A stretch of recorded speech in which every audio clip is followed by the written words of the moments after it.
A'udzubillahiminasyaitonirrajim. Bismillahirrahmanirrahim. Assalamualaikum warahmatullahi wabarakatuh.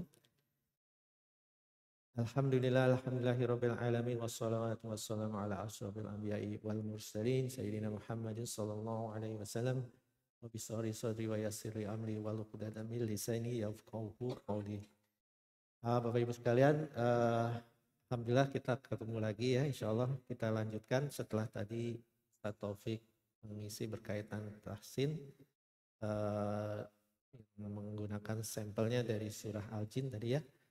Nah kemudian kita lanjutkan, sebetulnya ide membahas tafsir surah Al-Jin karena ingin ada sinkronisasi saja ya. Jadi tadi setelah kita belajar membacanya, bagaimana memperbaiki bacaan kita, kemudian coba kita singgung berkaitan tentang pemaknaan dari surat Al-Jin tersebut ya. Jadi ya itu motivasinya, jadi bukan karena masalah jinnya ya. Kalau orang Indonesia kan biasanya urusan perjinan itu satu yang apa ya, is a big thing gitu ya. Mungkin karena budaya kita dan sebagainya. Tapi insya Allah kita coba lihat lebih kepada pemaknaan dari apa yang sudah diungkapkan di tafsirnya surat Al-Jin. Jadi bukan membahas spesifik kali tentang jin, tapi membahas itu yang nanti juga akan berkaitan atau menyinggung tentang dunia jin perjinan ini ya gitu ya. Nah dari segi surat Al-Jin itu kan berapa, 30 ayat ya, 28 ayat ya. Saya pakai tafsir dari Syekh Wahbah Zuhaili, itu seorang ulama dari Syria, di mana beliau membahas surat Al-Jin dibagi dalam 4 grup ya. Yang pertama dari ayat yang 1 sampai ke 7, kemudian ke 8 sampai ke sekian belas gitu ya, kalau dibagi. Nah, dari backgroundnya bahwa surah ini dinamakan sebagai surat jin karena berkaitan dengan keadaan para jin. Dimana ketika mereka mendengar Nabi membaca Al-Quran, itu saat beliau mengimani sholat subuh ya, setelah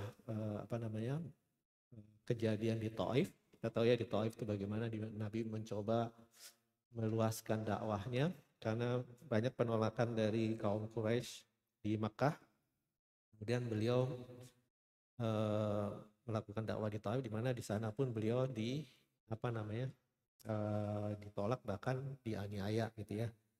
Dan setelah itu saat sholat subuh, ternyata saat sholat subuh itu banyak ada didatangi atau dicuri dengar oleh sekelompok jin yang mendengar bagaimana Nabi membaca itu. Dan dari ayat yang pertama di mana para sekumpulan jin itu saat mendengar ternyata takjub dengan bacaan Al-Quran ya. Jadi kalau kita lihat misalkan di asbabul nuzulnya ya. Jadi ini saya bacakan sebelum saya baca masuk ke suratnya, kita baca asbabun nuzul surat yang pertamanya ya. Yaitu diriwayatkan dari Imam Bukhari dan Muslim dan Tirmizi dan juga lainnya meriwayatkan dari Ibnu Abbas. Ibnu Abbas berkata, "Ma qara'a Rasulullah sallallahu alaihi wasallam ala jinnu wala ra'ahum" ya. Jadi sebetulnya Al-Quran itu tidak dibaca oleh Nabi kepada kaum jin. Jadi maksudnya tidak spesifik kali Nabi membaca Quran untuk sekelompok kaum jin. Tapi sebetulnya Nabi membaca tanpa ada niatan ditujukan khusus kepada kaum. Tapi saat membaca tersebut, Nabi tidak bisa dikatakan tidak tahu ada kelompok jin yang ikut mendengarkan ya. Kalau dari hadis ini ma qara'a Rasulullah, jadi Rasul tidak membaca Quran ala jinu wala ra'ahum, dan juga Nabi tidak melihat. Walakinahu akan tetapi Nabi intalaqa fi ta'ifah. Jadi saat Nabi pergi dengan serombongan sahabat min asabihi amidina ila suqi ukazin ya. Saat Nabi dengan kelompok sahabat pergi ke pasar namanya pasar Ukaz ya. Waqad jila baina syayatin wa baina khabari samai. Di mana itu dikaitkan dengan ada satu kondisi bahwa ini tentunya Nabi dapat informasi dari wahyu Allah ya. Makanya kalau di ayat yang pertama tadi apa namanya? Kul uhiya, jadi katakanlah Nabi bahwa engkau diwahyukan. Uhiya itu kan wahyu ya, nanti diberikan informasi datangnya dari Allah secara langsung. Di mana pada saat ada satu kondisi terjadi satu perubahan yang besar di langit ya. Jadi hila baina sayatin wa baina khabari samai. Jadi antara jadi serombongan ayatin, jadi setan di sini berkaitan dengan kaum yang berasal dari kaum jin, di mana terjadi perubahan besar bahwa ada satu kondisi yang tadinya mereka bisa berterbangan ya sampai mendekati langit dan mencuri berita langit. Jadi kalau kita lihat saat Allah menyampaikan amarnya, itu kan disampaikan kepada malaikat langsung bertasbih ya. Lalu bertasbih dan saling menyampaikan apa perintah dari Allah tadi. Nah, para kaum jin ini ikut curi dengar intinya gitu ya. Dimana pada saat sebelum Nabi dilahirkan atau sebelum Nabi SAW menjadi diwahyukan, itu mereka bisa mendengar, mencuri-curi itu. Tapi satu saat tiba-tiba tidak bisa lagi intinya. Makanya terjadi perubahan yang besar. Nah, wa ursilat alaihim suhub. Jadi saat para kaum jin itu ingin mencuri berita dari langit, nah sekarang langit itu ada penjaganya yang lebih ketat. Jadi para malaikat ternyata memberikan penjagaan yang paling kuat, sehingga saat mereka akan datang maka akan istilahnya dilempar oleh para malaikat itu suhub itu kayak panah api. Ada yang mati, terbakar dan sebagainya. Jadi udah nggak bebas lagi nih mencuri informasi intinya gitu ya. Faraja'u ila qaumihim, maka para jin itu lapor kepada bosnya intinya. Oh sekarang kita udah nggak bisa lagi nih. Jadi kembali kepada bosnya, maka para bosnya itu faqalu dan mereka mengatakan mahaza ila li syai'in qad hadasa. Apa yang terjadi ini gitu. What happening kata mereka gitu kan. Pasti ada something big happening ya. Maka fadribu masyariqal ardi wa magharibiha. Maka mereka bepergian sebar ke langit dunia, pasti ada terjadi sesuatu yang besar gitu ya. Maka ada yang pergi ke barat, ada yang pergi ke timur mencari tahu. Fanzuru hadza ladzi hadasa. Find out what happening intinya gitu kan. Maka pantolaku, maka pergilah Fansorofa nafarun jin, maka pergilah sekelompok jin, yang satu kelompok ini nawa jahum nahwa tihamati. Jadi pergi ke satu satu tempat di mana menuju ke tempat yang di mana saat itu Rasulullah sedang ada di Nakhlah ya. Nakhlah itu daerah Taif ya. Ila Rasulullah sallallahu alaihi wasallam wa huwa binakhlatin, jadi daerah Nakhlat, wa huwa yusolli bi ashabihi sholatan fajri, di mana menemukan Nabi sedang memimpin sholat subuh, memimpin sahabatnya untuk sholat subuh ya. Jadi sholat subuh berjamaah ya. Falamma sami'u Qur'ana, maka ketika mendengar Quran itu dibacakan, maka istama'u, maka mereka mendengar, wah apa ini yang dibaca gitu kan. Istama'u, jadi pertama kan sami'a itu artinya mendengar tapi sekedar mendengar. Kayak hear, atau bahasa Inggrisnya hearing gitu ya. Tapi kemudian dilanjutkan istama'u. Istama'u itu artinya listening. Jadi sekedar ada suara apa? Coba dengar apa intinya gitu. Jadi ada perubahan mode dari para kaum jin tersebut. Istama'u lahu, mendengarkan Nabi, faqalu haza wallahil ladzi hala bainakum wa baina khabari sama'i. This is something the one that make it the big chain gitu kan, artinya inilah yang dimana yang menghalangi para kelompok jin itu untuk mendengarkan berita dari langit ya. Hunalika raja'u ila qaumihim, Faqalu, maka setelah mendengar Nabi memimpin sholat dan membaca Al-Quran itu, maka mereka kembali lagi kepada kaumnya gitu ya. Lalu berkata, ya qaumana, wahai kaumku, intinya gitu ya, inna sami'na Qur'anan ajaba. Sesungguhnya aku mendengar bacaan Quran yang sangat menakjubkan. Ya. Fa'andalallahu ala nabi, maka turunlah ayat ini kepada Nabi dari Allah ya sallallahu alaihi wasallam. Qul uhiya ilayya annahu istama'an nafarum minal jinni. Maka telah katakanlah bahwa telah diwahyukan kepadaku annahu bahwasanya astama nafarun minal jin, bahwa sekelompok kaum jin mendengarkan bacaan Quran yang dibaca oleh Nabi SAW. Innama uhiya ilaihi qaulu jin, dan yang berkatakan tadi itulah, jadi Allah memberitakan bahwa kaum jin mendengarkan bacaan Nabi SAW. Nah, itu adalah asbabun nuzulnya, bagaimana surat jin yang pertama itu tadi ya. Jadi kalau kita lihat bahwa ada peristiwa besar di sana ya. Nanti juga dijelaskan di ayat-ayat berikutnya. Nah, sekarang coba kita masuk ke bahasan dari surat Al-Jin tersebut. Oke. Bismillahirrahmanirrahim. Qul uhiya ilayya annahu istama'a nafarun minal jinni faqalu inna sami'na Qur'anan ajaba. Maka katakanlah bahwa telah diwahyukan ilayya kepadaku ya, annahu istama'a, bahwasanya telah mendengarkan ya, astama'a nafarun minal jin. Nafarun itu artinya kelompok. Jadi kelompok jin yang mendengarkan bacaan Nabi SAW ya.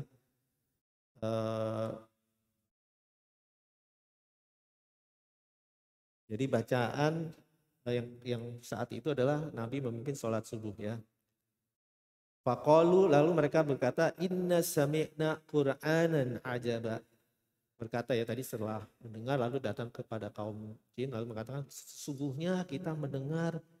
Nah, di sini pakai Qur'anan karena dia tidak tahu itu Quran ya. Jadi kan waktu beberapa minggu yang lalu kita bahas kalau Qur'anan itu sifatnya umum. Quran itu bacaan, artinya bisa Al-Quran, bisa anything else ya. Tapi kalau udah Al-Quran itu udah specifically merefer kepada Al-Quran itu sendiri. Nah, di sini yang dipakai katanya Qur'anan. Jadi sebetulnya jin itu tidak tahu bahwa Nabi itu membaca yang namanya Al-Quran gitu ya. Tapi membaca ada satu bacaan yang sangat luar biasa intinya gitu ya. Nah, jadi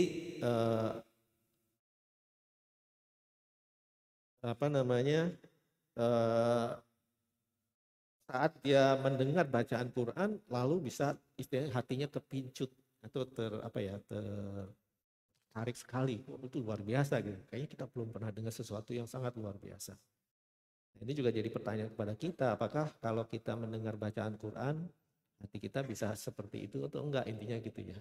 Mungkin karena kita udah istilahnya business as usual, jadi dianggap biasa-biasa aja gitu. Nanti kita harus pertanyakan pada diri kita sendiri ya, kok orang makhluk seperti jin yang tadinya bukan muslim hanya mendengar bacaan Quran aja bisa sangat tertarik gitu ya. Oh, kita yang orang muslim enggak sih, intinya gitu ya. Itu nanti jadi self reflection ya. Jadi kita tadi belajar tahsin, satu sisi adalah keindahan Quran itu bacaannya kan bisa juga dari bacaan yang tartil tadi ya, apalagi dengan nada-nada yang pas gitu kan. Itu sendiri harusnya sudah bisa membangkitkan satu keingintahuan atau satu kecintaan untuk selalu mendengarkannya, apalagi kita memahami makna dari bacaan tersebut ya. Oke. Kemudian itu tadi ayat yang pertama, itu kita coba lihat tafsirnya. Bahwa katakanlah wahai Muhammad bahwa ada sekelompok jin mendengarkan bacaan Al-Quran yang kau baca saat kau memimpin sholat tersebut ya. Lalu mereka mengimaninya, mempercayai bacaan tersebut ya. Kemudian membenarkannya kebenaran dari apa yang dibacakan tersebut. Dan lalu tunduk ya. Kemudian Allah memberikan wahyu kepada Nabi dengan tentunya lewat lisannya Jibril. Ada sekelompok jin yang mendengarkan bacaanku terhadap Al-Quran. Yaitu apa yang dibaca oleh Nabi, itu surat Al-Alaq ya. Iqra bismi rabbikal ladzi khalaq dan seterusnya dan seterusnya. Lalu kaum jin tersebut yang mendengarkan pergi kepada kaumnya lalu bicara, kami mendengar ada kalam yang dibaca yang sangat menakjubkan.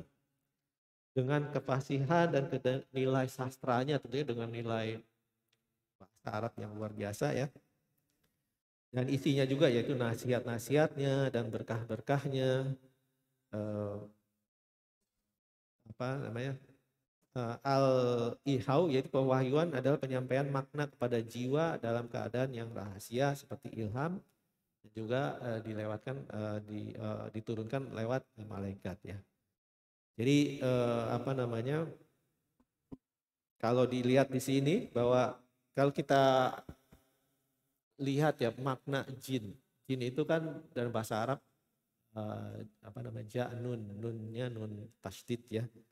Itu secara umum maknanya sebetulnya konsil atau tertutup atau tidak terlihat atau tidak bisa kita bayangkan atau kita tidak bisa lihat secara kasat mata. Sama juga dengan bahasa Arab lain yang pakai akar kata yang sama seperti apa namanya? Janin. Janin itu kan sebetulnya tidak bisa dilihat dengan kasat mata. Mungkin kalau sekarang secara teknologi bisa diperkirakan ya, artinya dengan pola-pola gelombang ultrasonik dan sebagainya. Sehingga itu bisa apa namanya bisa terdeteksi meskipun tidak bisa dilihat secara nyata apa emang benar seperti itu atau tidak. Atau juga kalau kita lihat bahasa Arabnya apa orang gila itu kan majnun ya. Dan ada juga kata sama. Jadi artinya orang yang akalnya tertutup. Jadi intinya tertutup itu ya. Kemudian kalau kita lihat sebenarnya surga jannah. Jannah kan sering diterjemahkan sebagai apa, kebun ya atau surga atau kebun ya. Jadi konteksnya adalah bisa dimaknakan sebagai kita belum tahu apa itu ya, masih konsil, masih tertutup atau di sana tempat yang sangat bersih sekali, tidak ada kotoran sama sekali sehingga kita tidak bisa lihat hal-hal yang negatif di sana intinya gitu ya. Jadi itu makna dari jin sebenarnya adalah makhluk yang hidup di alam yang lain. Kalau mungkin sering lihat apa science fiction ya itu kan sebenarnya kayak dunia paralel intinya ya. Jadi alam malakut, alam jin dan juga ada alam dunia itu dua hal yang berbeda, tidak saling crossover. Tapi ada satu posisi di mana bisa saling crossover. Ya, jadi kalau kita sering dengar cerita-cerita berkaitan dengan jin, even banyak juga diungkapkan di hadis Nabi SAW ya. Jadi Nabi pernah menceritakan menurut Nabi bahwa jin itu ada 3 golongan. Yang pertama golongan yang bisa terbang, ya punya sayap terbang kemana-mana gitu ya. Kemudian yang kedua adalah golongan yang suka transform menjadi seperti ular atau seperti anjing hitam gitu ya. Dan golongan yang ketiga adalah golongan yang suka datang kemudian pergi lagi, datang suka pergi lagi. Nah kalau kita dengarkan apa namanya Sheikh Yasir Qadhi ya menjelaskan itu bahwa kemungkinan golongan yang ketiga ini yang sering masuk mengganggu kepada kita intinya gitu ya. Kalau sekarang kalau di Indonesia sering namanya apa di ru'yah dan sebagainya. Jadi ya seperti itu kalau kita lihat. Jadi ini purely kita mencoba mengidentifikasi makhluk yang namanya jin berdasarkan apa yang kita ajarkan, kita diajarkan.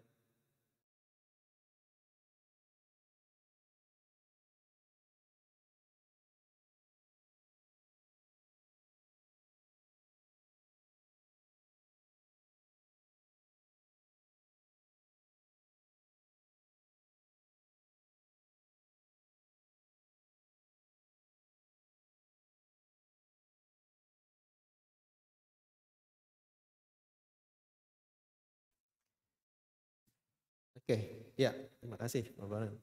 Ya, jadi itu tadi bahasan di ayat yang pertama ya. Jadi kita coba hindari bahasan sesuatu yang hanya berkaitan tentang jin saja. Mungkin itu di sesi yang lain, tapi ini kita hanya fokus di bahasan tafsir surat Al-Jin ya. Kemudian kita masuk ke yang kedua ya. Yahdi ila rusdi fa amanna bih walan nusrika bi rabbina ahada. Yahdi ila rusdi, di mana bacaan Quran yang didengar oleh kaum jin tersebut, Yahdi menunjukkan atau memberikan petunjuk ila rusdi, kepada jalan yang benar, fa'ammana bihi, lalu kami beriman kepadanya. Ya, jadi dengan mendengar bacaan tersebut yang luar biasa, it is something come from beyond beyond normal intinya gitu ya. Lalu langsung mengimaninya gitu ya. Itu luar biasa kan. Ada kalau kita bandingkan dengan kaum kafir Quraisy saat itu ya, sudah disampaikan oleh Nabi pun tidak juga beriman ya. Jadi ini hal yang sangat kontradiktif ya. Wala nusrika bi rabbina ahada, dan kami tidak sekali akan mempersekutukan Tuhan kami dengan sesuatu pun ya.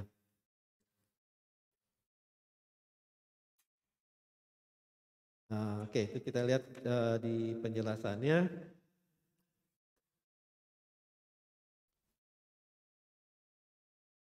Jadi dalam ayat ini ada petunjuk bahwa hal yang paling agung dari dakwah Nabi adalah mengesahkan Allah. Ya. Jadi di mana itu hal yang utama.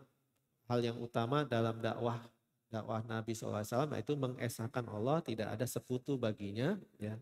Allah lah yang maha agung ya. Dan melepaskan syirik ya.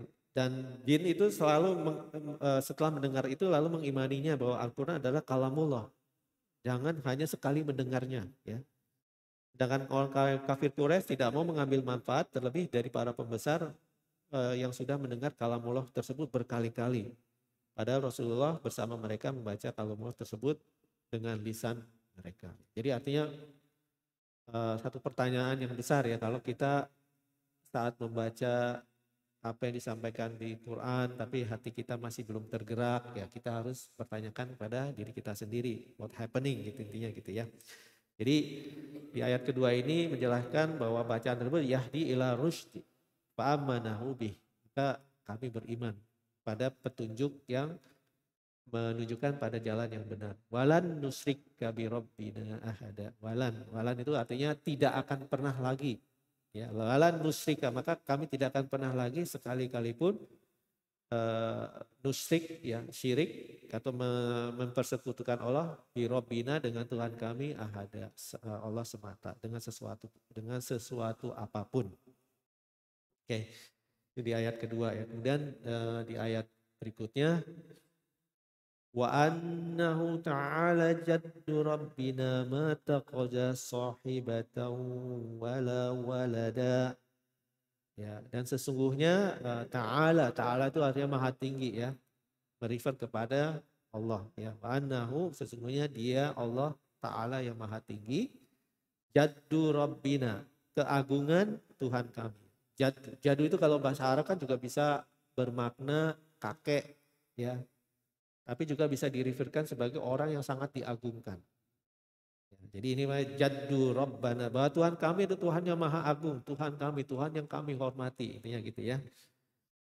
Mata koza sohibatan, dan dia tidak memiliki, tidak takoza, tidak mengambil ya, konteksnya tidak memiliki sohibatan, teman, atau juga bisa juga jaujah atau istri atau suami atau partner ya.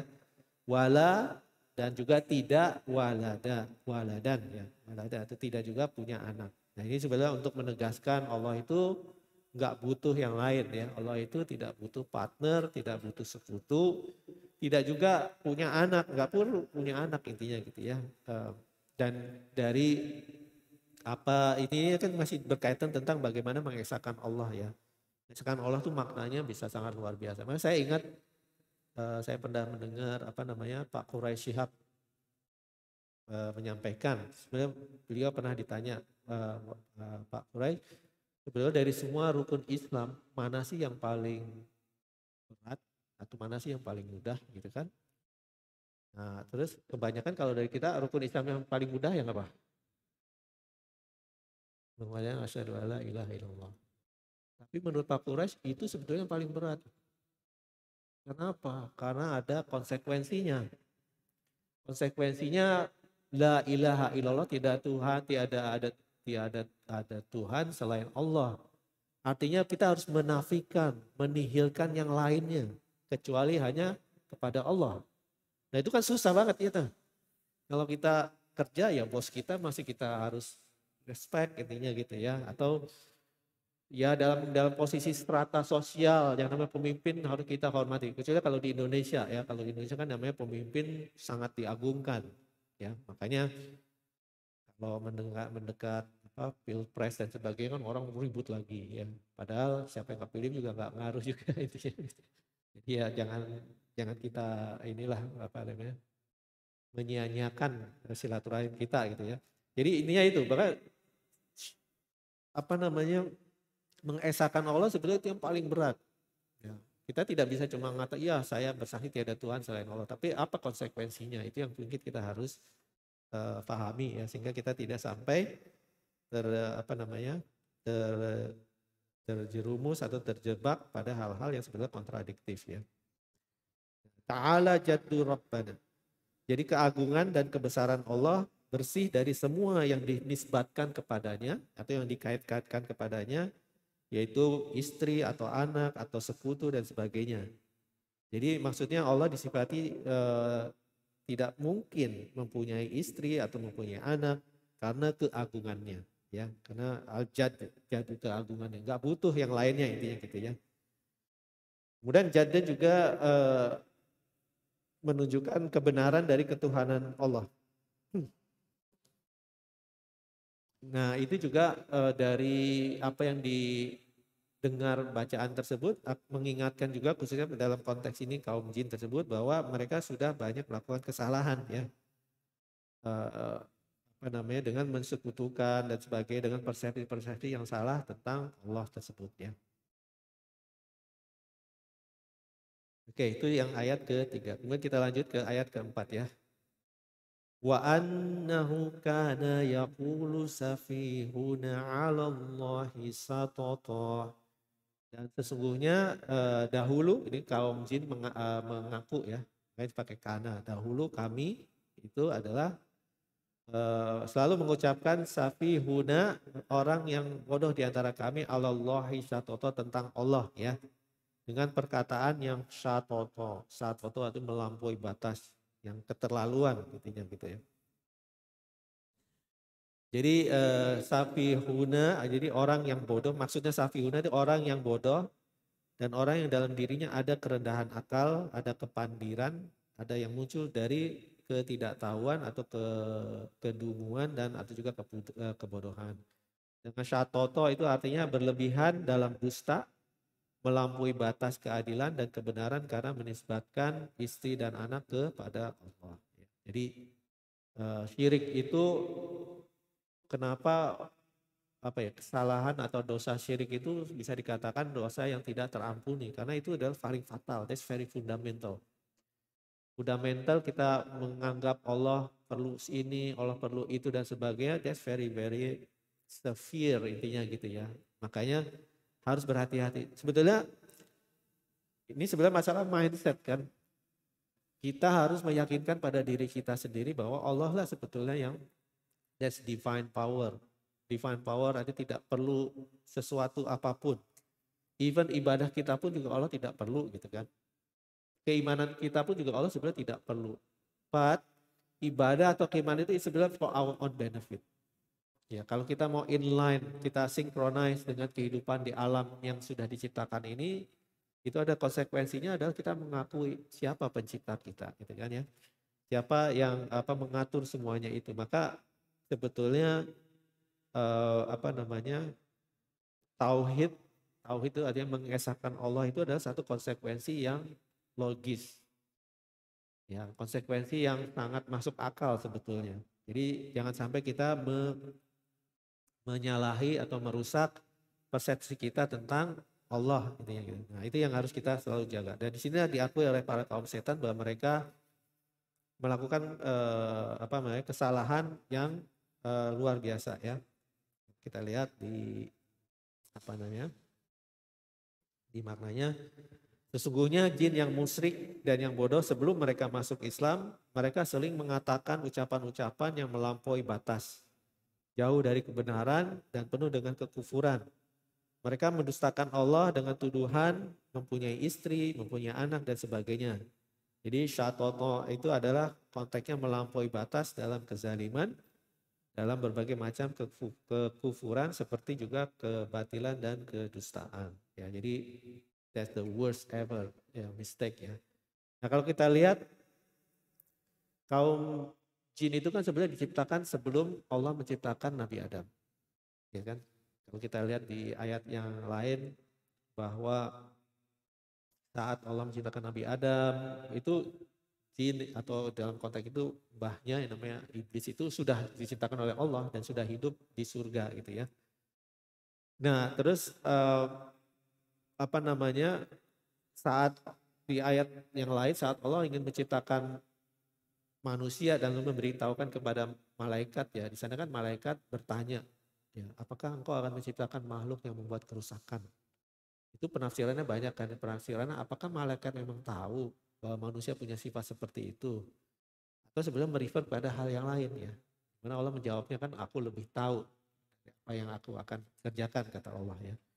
Sebenarnya itu bukan masalah penolakan malaikat, tapi masalah malaikat memang ingin tahu. Karena ingin paham lah apa makna dari apa yang Allah akan lakukan. Nah, ada yang menafsirkan bahwa sebetulnya yang di-refer kepada malaikat itu adalah sebenarnya kaum sebelum kaum manusia. Yaitu merefernya kepada kaum jin ini. Dimana kaum jin itu juga suatu golongan yang mereka juga punya kelompok, punya suku, punya kelompok-kelompok di mana saling berperang satu sama yang lain. Jadi istilahnya itu merefer bahwa dulu kaum jin itu memang tidak dijelaskan di Quran ya, tapi ini ada satu tafsiran dari sebagian ulama bahwa mereka dulu punya hidup dalam satu alam gitu ya sebelum Allah cipta manusia, di mana akhirnya mereka saling berperang sendiri. Bisa dikatakan dulu ada civil war sesama jin ya, saling hancur-hancuran sampai akhirnya Allah turunkan malaikat untuk istilahnya restore the order. Ya, jadi itu ada penafsirannya. Jadi artinya bahwa mereka pernah diberikan kesempatan untuk Allah untuk hidup dengan kondisi sebagai the main actor intinya, tapi they just doing ruin the world ya. Artinya berperang sesama mereka bahkan hancur-hancuran sampai Allah turunkan malaikat untuk restore the order. Intinya kayak gitu. Nah, makanya saat Allah berfirman itu malaikat bertanya, apakah engkau mau membuat seperti itu tadi gitu ya. Ternyata Allah merefer akan menciptakan Nabi Adam sebagai istilahnya khalifatul fil ard. Makanya di ayat Quran yang lain saya baca ayatnya ya berkaitan tentang hal tersebut di surat surat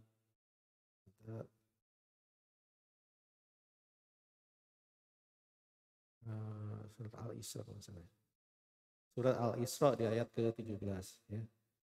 Bismillahirrahmanirrahim. Walaqad karramna bani Adam wa hamalnahum fil barri wal bahr wa razaqnahum minat thayyibati wa faddalnahum ala katsirin mimman khalaqna tafdila. Sesungguhnya walaqad ya karamna kami telah memuliakan Bani Adam.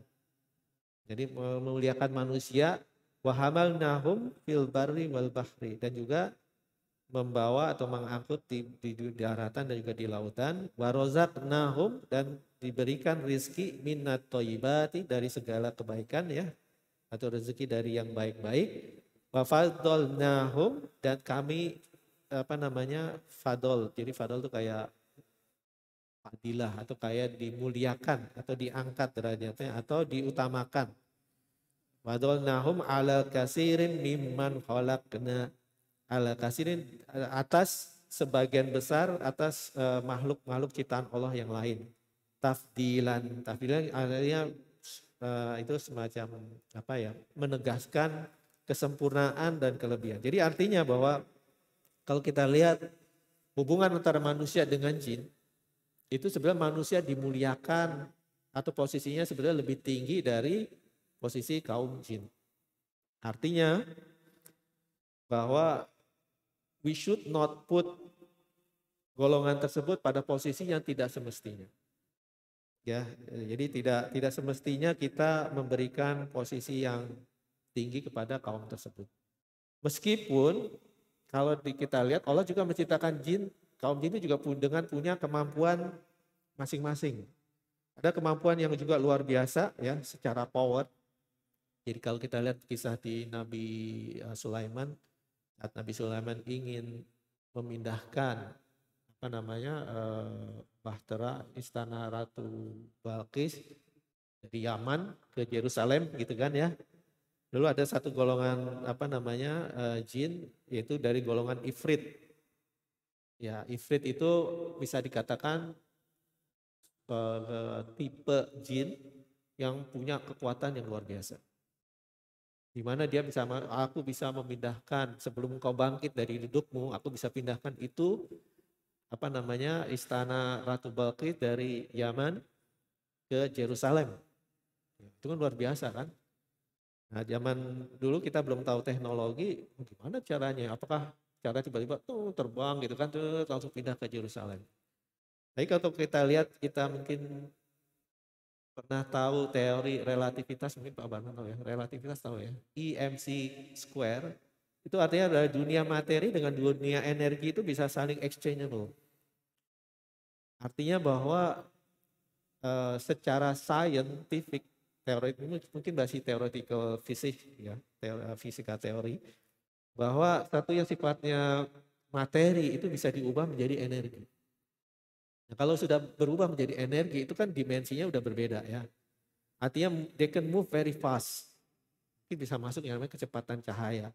Jadi artinya secara science is possible gitu. Memindahkan sesuatu yang besar dari satu tempat ke tempat lain dengan cara yang sekejap ya. Jadi artinya bahwa apa yang bisa dilakukan oleh kaum jin ifrit itu is nothing new anymore, intinya gitu ya. Mungkin dulu ya luar biasa, tapi setelah kita tahu teori sains, it's possible. If we could build some kind of teleporting kind of facility, for instance, we can do something like what ifrit can do. Artinya it's nothing special anymore gitu. Jadi artinya sehebat-hebatnya jin itu dalam konteks akal itu sebenarnya manusia masih dimuliakan di atas. Jadi kalau kita sering dengar bagaimana ulama membahas tersebut bahwa jin itu adalah kaum yang memang bisa dikatakan inferior. Contohnya waktu Allah menciptakan Nabi Adam dan Allah memberikan ilmu kepada Nabi Adam, lalu Allah perintahkan malaikat dan iblis untuk sujud dalam konteks penghormatan ya, bukan menyembah. Iblis menolak kan? Menolak kenapa? Because he think he's much better than what Adam, intinya gitu ya. Jadi artinya bahwa ada satu inferioritas, bahwa dia tidak terima kenapa Adam diposisikan lebih mulia dari dia, intinya gitu ya. Inferior, dan itu akan terbawa sampai yang sekarang, kaum jin yang sampai sekarang. Jadi artinya bahwa jangan sampai kita menempatkan jin itu pada posisi yang tidak semestinya. Ya artinya, apalagi kalau orang Indonesia kan, misalnya jalan lewat kuburan, hati-hati baca ini, baca itu kan. Karena itu punya penguasa di sana. Atau ada pohon yang pohon yang tebal gitu kan, atau pohon yang serem intinya gitu ya. Dan itu jangan macam-macam loh, nanti kesambet dan sebagainya. Nah itu sebenarnya salah. Jadi kita terkadang ya somehow budaya kita membuat kita jadi seolah-olah kita menghormati jin. Dan itu memang that's what they want. Intinya gitu ya. Karena mereka ingin dihormati oleh manusia. Jadi konteksnya kalau terjadi kerjasama antara manusia dengan jin, konteksnya adalah dia ingin memposisikan manusia yang minta pertolongan itu sebagai hambanya, sebagai orang yang di bawah posisinya. Dan itu juga bukan hanya tipikal budaya di Indonesia, di Arab pun juga dulu seperti itu. Kalau mereka misalkan pergi ke satu tempat, misalnya di desert ya, mungkin saya baca ada ini ya, tidak di sini ya. Apa namanya? Pergi ke satu tempat di mana tempat itu sepi dan sebagainya, lalu ada kebiasaan mereka, wahai penguasa wadi, wahai penguasa ini ya.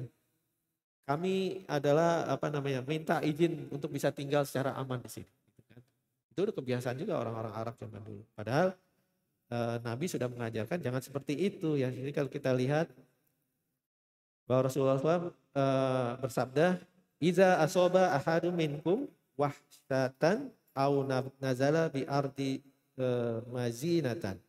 Jadi iza asoba saat jika salah seorang dari kalian asoba itu tertimpa ya, asoba ahadum minkum wahsyatan, tertimpa ketakutan ya, wahsya au nazala bi ardi, atau tiba di satu tempat di mana tempat itu penuh dengan jin ya, majinatan itu tempat yang ada jinnya intinya gitu ya.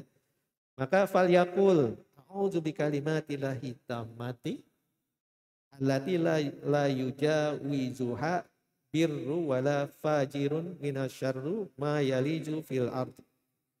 Jadi maka katakanlah a'udzu bikalimatillahi tammat, ya Allah aku berlindung kepada Engkau dengan kalimatmu yang sempurna ya, kalimatullahi tammat, kalimat yang sempurna, allati la yujawizuha, di mana apa namanya, tidak dilampaukan, birru wala fajirun, yang baik dan yang buruk, minasyarri dari kejelekan, ma yaliju fil ardi, yang masuk ke dalam bumi. Jadi maksudnya aku berlindung dengan kalimat Allah yang maha sempurna, yang tidak bisa dilampaui oleh hal yang baik atau yang jahat dari kejelekan apapun yang masuk di bumi, dan wama yakhruju minha, dan juga yang keluar dari bumi. Wama yanzilu minas samai wama ya'ruju fiha wa min fitanin nahar wa min tawariqil laili ila tariqal yatruku bi khairin. Dan apa namanya, dan apa yang turun dari langit dan apa yang naik ke langit, dan juga dari fitnah-fitnah siang hari dan kejadian malam hari, kecuali kejadian yang membawa kepada kebaikan. Ya, itu panjang ya. Tapi ada juga kalimat yang serupa yang lebih pendek kan, a'udzu bikalimatillahi tammati min syarri ma khalaq ya. Aku berlindung kepada Allah dengan kalimat Allah yang sempurna dari segala hal yang Allah ciptakan yang sifatnya min syarri ma khalaq, dari segala keburukan yang Allah ciptakan. Nah itu aja sebenarnya sudah cukup, gak usah pakai wahai penghuni ini, kita numpang lewat dan sebagainya. Jangan.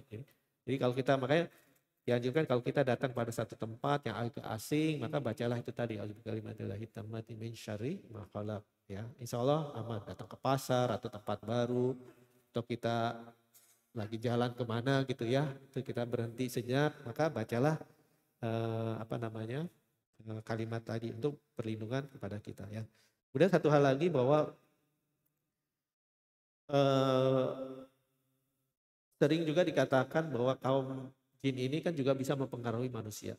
Ya, artinya makanya kita di surat apa namanya, surat An-Nas pun juga ya, yang tadi juga kita dibacakan, min syarri waswasil khannas alladzi wasufi sudurina minal jin nati wan nas, ya, dari golongan jin dan golongan manusia. Jadi mereka bisa mempengaruhi kita. Dan juga di hadis lain mengatakan bahwa setan itu saat masuk di tubuh kita, dia mengalir di aliran darah kita. Nah, how to protect them? Ya itulah, maka kita kalau pagi kan suka baca zikir pagi ya. That's to insya Allah to protect us. Atau juga kalau kita mau tidur, kita baca apa namanya, 3 qul ya. Allahu ahad, qul a'udzu birabbil falaq, qul a'udzu birabbin nas. Lalu kita basuh apa, kita kan ke tubuh kita, atau juga kita baca suratul kursi ya. Jadi itu sebenarnya untuk protection. Karena it's real, it's kind of, kalau mungkin pernah lihat apa ya, film apa ya, Harry Potter misalkan gitu ya. Bagaimana mereka membuat protection sehingga tidak bisa diserang, itu kan ada ininya yang ada. Nah sebenarnya di kita pun kita diajarkan, bacalah zikir-zikir karena itu to protect us. Ya, untuk melindungi kita dari serangan-serangan hal tersebut. Jadi sebetulnya ru'yah itu tidak harus perlu ya, artinya kita dengan sering baca zikir insya Allah we all be protected ya, protected with the power of Allah, dan jin itu tidak akan bisa melampaui kekuatan tersebut. Jadi satu sisi they might be have some power gitu ya to overcome something, but they can't go beyond to what Allah has been decree. Apapun terjadi hanya karena kehendaknya dari Allah, dan Allah sudah berikan kepada kita bagaimana cara-cara kita menangkal hal tersebut ya. Dan salah satu di ayat yang lain juga kan iblis juga pernah berkata bahwa aku akan serang manusia, serang dari itu mempengaruhi dari sisi depan, dari sisi belakang, ya, dari sisi mana lagi atas ya kalau nggak salah. Dan aku hanya tidak akan bisa menembus orang yang bertakwa, orang yang berserah diri kepada Allah. Jadi tetap ada batasan. Sehebat-hebatnya mereka tidak akan pernah go beyond what they are supposed to be. Artinya bahwa intinya bahwa kita jangan pernah memposisikan diri kita lebih rendah dari makhluk tersebut. Karena tadi kan walaqad karomna bani Adam, bahwa kita sebenarnya diposisikan lebih tinggi dari mereka dalam konteks dimuliakan oleh Allah. Makanya dalam konteks risalah bahwa tidak akan pernah ada nabi atau rasul dari golongan jin, tidak ada.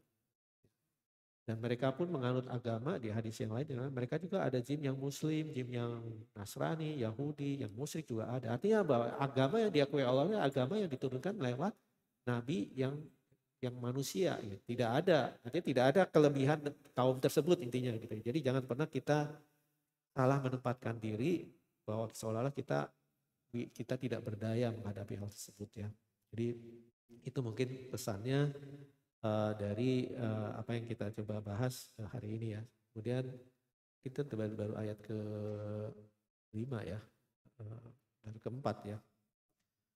Mungkin udah 8:30, jadi mungkin insya Allah kita lanjutkan di lain waktu. Jadi kembali bahwa surat Al-Jin konteksnya adalah penegasan dari Allah, meskipun ada makhluk lain yang namanya jin, tetap mereka dalam konteks ada kewajiban yang mereka harus jalankan. Jadi secara hukum fikih mereka itu kaum mukallaf, kaum yang dibebani syariat.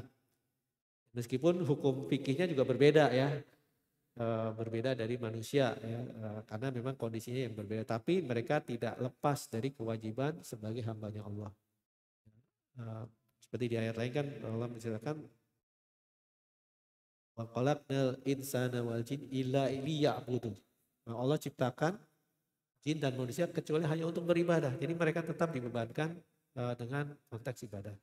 Nah, kemudian dari interchange kehidupan antara kehidupan manusia dengan makhluk tersebut, tetap ada protokol yang kita bisa pakai. Ya, jadi kita harus pahami apa sih yang sebenarnya what's the real thing, what's not the real. Apa itu yang sifatnya legenda, yang tidak bisa divalidasi kebenarannya, dengan apa yang sifatnya hak. Yang hak adalah yang datang dari Allah lewat dari ayat-ayat, dari Quran, juga dari sunnah Nabi SAW. Itulah kebenaran yang kita pegang. Itulah kebenaran yang sebenar-benarnya.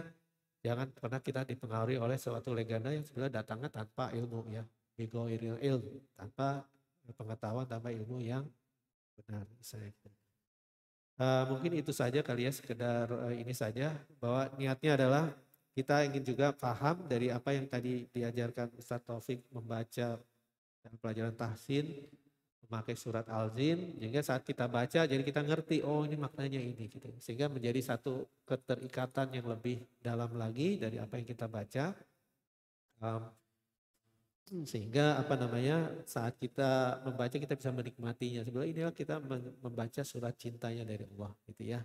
Surat cintanya seperti tadi ada hukum-hukum tajwid yang kita harus ikuti karena that's how to read properly intinya gitu ya. Meskipun kalaupun tidak sempurna juga tidak harus menghalangi kita untuk tetap membacanya. Tapi dengan coba kita bahas di sini mudah-mudahan menjadi penyemangat lagi untuk kita bisa mendalami apa yang kita baca khususnya di surat Al-Jin tersebut ya. Mungkin itu saja kali dari saya, sudah 8:30. Semoga ada manfaatnya dari apa yang dibacakan atau disampaikan di sini.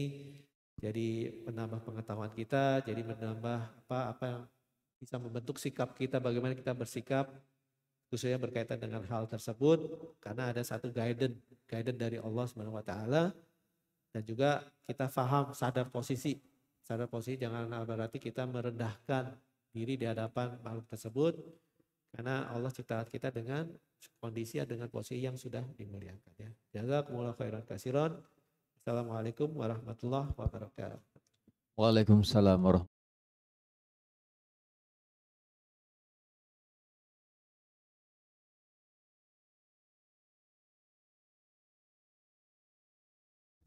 Nggak ada Pak ya, udah jam 8:30 mungkin. Terima kasih jadi Pak Ustadz Widodo ya sudah menyambung ya, menghubungkan antara kajian subuh kita dengan Pak.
Wabarakatuh.